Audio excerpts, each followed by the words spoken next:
Welcome back in. Trey Lowell here with Lowell Productions. Today's video, man, we're just gonna have an honest conversation about my current Lumix S5. I'm not gonna go as far to say cinema rig, but just run and gun, handheld setup that's also quick and nimble for any kind of tripod setup. You know, we're just gonna have a conversation. I'll break down some of the recent goodies that I treated myself to and give you guys some insight on why I went with this particular setup. Coming up next. All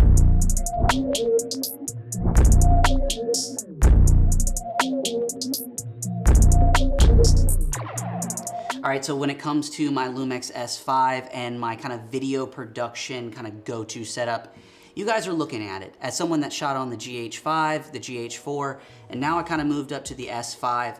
Little by little throughout this year, I've started to add little goodies, and just a few weeks ago, I treated myself to several new items for the setup. So I kind of wanted to walk you guys through what we've got going on here. Now, as always, we have the Lumix S5 full frame mirrorless body, which we might as well get that out of the way. And then when it comes to glass, I'm a Canon shooter. Many of you guys ask from time to time why I don't shoot on native Lumix glass.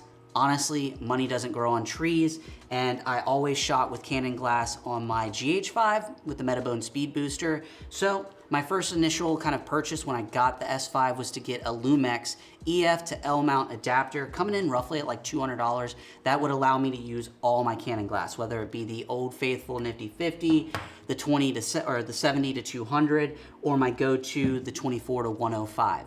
Now, I do have one piece of Lumix native L-mount glass, and that's gonna be the kit lens, the 20 to 60. I love using this one, but I do get better results when it comes to the Canon glass. Now, as we kind of make our way around the current setup, I've got a tilt-a-cage.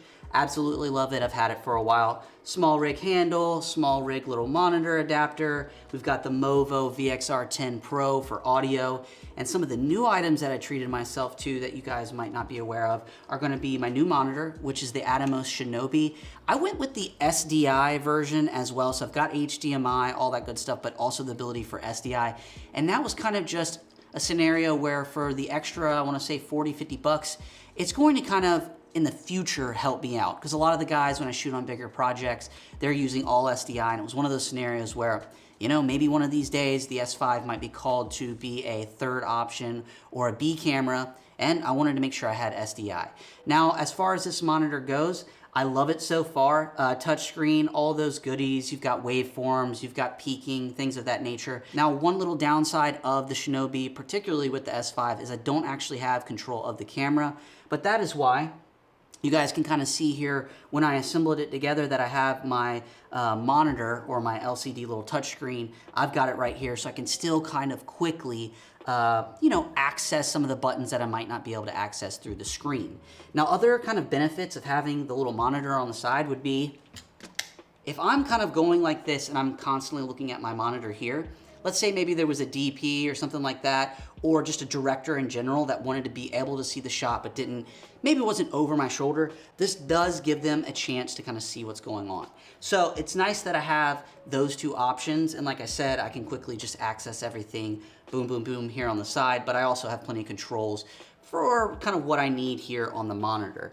Now, as we kind of make our way to the back of the camera, you guys can see that I have a V-mount battery. Also, as we kind of bend this back here, I treated myself to a small rig V-mount adapter. I used to have just the plate, and it was actually adapted to the bottom of my camera, but I was finding that it didn't balance as well as this particular setup. And this makes it a little bit more compact. It's on these little hinges here that I can tighten down.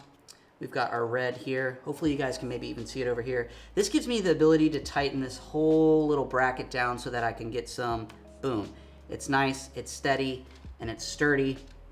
And then I can kind of push it up in there. Also, you probably can see here we have some rails. Mainly the reason that I got the rails was I just kind of wanted to beef up my little kind of plate in regards to what's going on at the bottom. I've got a small rig plate here, but I've also got it attached through a Manfrotto quick release. Now, the reason being that I have this here is mainly just because if I need to get out of this particular setup, maybe it's too beefy, I can use my Manfrotto quick release. Boom, I take out my battery, and now I have my camera. Boom, it's super tiny. But I can quickly go here, pop that bad boy in, and bam, we're back to more of a tripod setup. Also, we have our rails and everything like that. Other goodies that I kind of treated myself to, we also have a Manfrotto quick release plate there. And this is probably the first time you guys are seeing me like hold this thing. As far as balancing goes, I find this to be a lot better than my last setup. I loved my last setup where I had the battery, the V-mount mounted here, and I could put it up on my shoulder. But this is just a little bit more compact, a little bit more balanced, and I don't find that the camera necessarily completely falls forward with this setup, which was gonna be kind of what I was looking for. My last setup, a lot of times the camera would just end up falling forward. Also, other little things that we have, and this is still from the past setup, is I do have a little D-tap. So from 1 D-tap all the way into 3 here. And that's just gonna be nice because in the future, I don't plan on always having the battery for the Shinobi. Instead, I'd like to give it AC power coming from the V-mount, or basically just all this power being drawn for the V-mount. That way I can eliminate having to have these batteries on the fly. The reason that I really just enjoy this setup at this point is just gonna be how quickly I can go from one setup to another. It used to be, unfortunately, because I had the V-mount on the bottom, I was not able to quickly drop my camera onto like a tripod or anything like that. I was able to do, you know, all my run and gun shooting, but the second that I needed to hop onto a tripod, I kind of had to break it down a little bit, get rid of the V-mount, all that stuff. And this just prevents that. This just means I can walk into a scenario if I'm shooting, and then it's like, hey, Trey, we need to shoot an interview. Not a problem. My tripod's over there. Bam, there we go. Now to show you guys how simple this setup is for the most part, bam, we're there. I don't recommend completely doing how I'm doing it, but we're rolling with it anyways. And now we have the 70-200 on there.